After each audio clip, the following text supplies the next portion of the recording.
I've spent thousands of dollars on supplements over the years, and honestly, a lot of it was a complete waste of money. Today I'm going to save you time, money, and a bunch of frustration by breaking down which supplements aren't worth it and which ones are worth it depending on your situation. Let's start with the supplements that you shouldn't buy and then get on to the ones that are actually going to help your physique goals. Starting off with fat burners, they're a complete scam. They're not going to burn fat off you. You need to be in a calorie deficit if you want to lose body fat, not taking some powder and it's going to melt the fat away.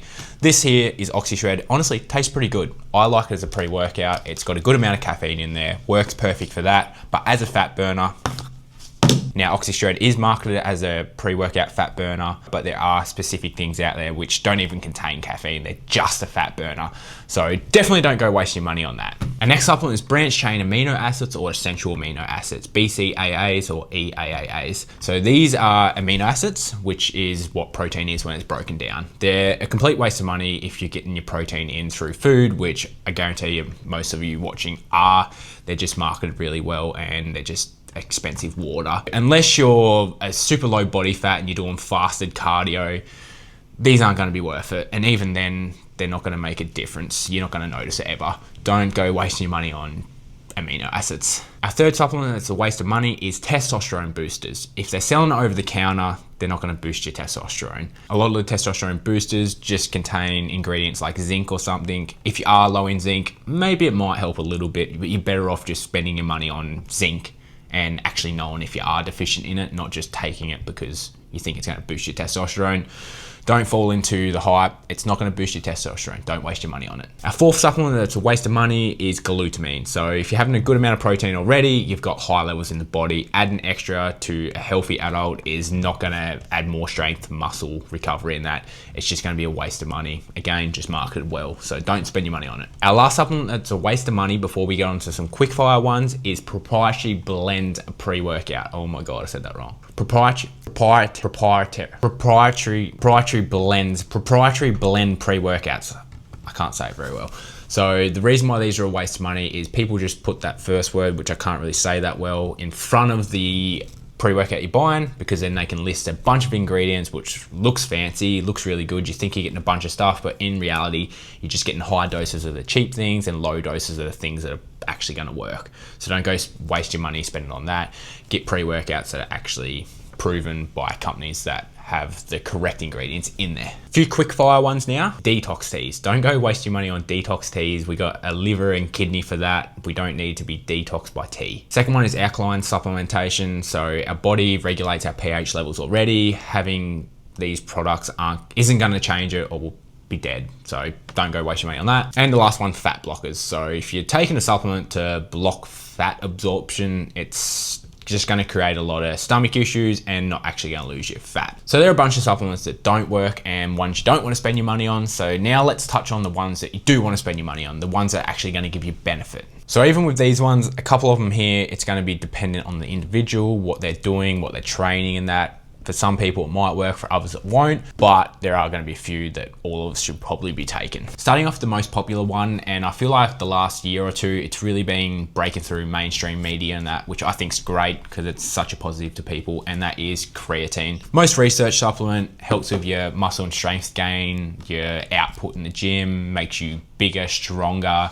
great for cognitive function, so your brain, especially recently, a lot of research coming out on that with larger doses in older individuals especially. So creatine, definitely a positive. I think you should be taking it. If you got other people in your life, they should probably be taking it too. Yes, you'll gain a little bit of weight when you first have it, but it's only intramuscular, so it's in the muscles. It's not fat or anything like that. It's just gonna make you look more jacked. So creatine, number one, the one you should definitely be having. Second supplement that's worth the money is caffeine. Very easy to overdo though. Don't build up a massive tolerance to it. Have it in times when you actually do need it, but it's gonna help with our performance, focus. Let us get more out of the gym, out of our performance when we do train, which overall is gonna help with our muscle growth, fat loss, everything like that. So use it in the right situations. Don't build a tolerance up to it like I have. But yeah, caffeine's definitely worth it. A third supplement is protein powder. So this is not a must-have, must-need thing, but if you're not getting your protein through the diet, great addition here. Makes it so convenient. Shakes, in meals, whatever,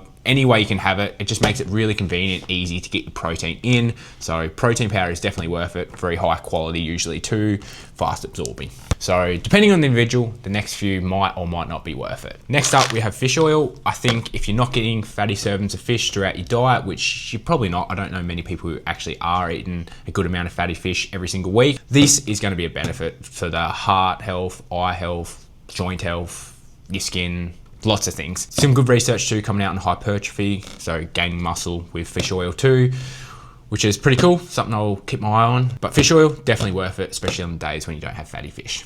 Our next supplement, I think is gonna get very popular over the next couple of years. A lot of people are deficient in it now, and I think over the next couple of years, it's gonna blow up, gonna get more popular, more people are gonna be having it, which I think is obviously a good thing if they are deficient in it, and that is magnesium. So it's gonna help a lot with your muscles, muscle cramps, functioning, stress, your nervous system, bunch of things. I usually have mine closer to bedtime. You can get a different couple kinds of it. Make sure you get it from companies that do actually have the right amount in there. This one's from Swiss. You'll probably find this in Australia. Again, if you are low in it, it's going to be a positive. If you're not, well, it's probably not going to help that much, but like I said, a lot of people are low in it, so I think it will be a positive to a lot of people's diet. I'm going to touch on 3 more really quickly that I think are worth your money, especially if you do certain activities. And up first, we have gels. So if you're someone who does endurance sports and that, especially if you train fasted, these are a great way to get a quick hit of carbohydrates in, get the blood sugar going, and help with your performance. And our next supplement, which goes along really well with that one, you're probably going to be doing a lot of endurance stuff if you're having carb gels, which means you're going to be sweating a lot, especially if you're in hotter environments, so you're going to get lower on your electrolytes. So I think electrolytes, great addition. Have this most days. I like to start my day off with a bunch of electrolytes. Be careful when you do get electrolytes. A lot of companies have bugger all sodium in there. Probably the main one you do want when it comes to sweating them out and getting them back in. So check the back, make sure it has a good amount, something like Element and that, they have good amounts of sodium in there, so I'd recommend them ones. Good addition to your diet if you're a sweater and or someone who does lots of endurance stuff, which obviously creates more sweat. I think I said I was going to touch on 3 more, but I still got 2 more to go here. Now, next one here, probably if you are doing more of that endurance stuff, might help, but only a little bit. A few studies I think have got it up to about 5% benefit, and that thing is beta-alanine. So this is the one that makes you itchy, probably had it in a lot of pre-workouts. If you do have this over a consistent period of time, similar to creatine, it's going to help with endurance sports, get that little bit more out of yourself. So I think this is a positive if you do that stuff, hence why I have it myself, but the difference it will make is not much at all. Before we get on to our last supplement, if you are enjoying this video, I'm giving you value, please give it a thumbs up and hit subscribe. Both of them things go a long way for me.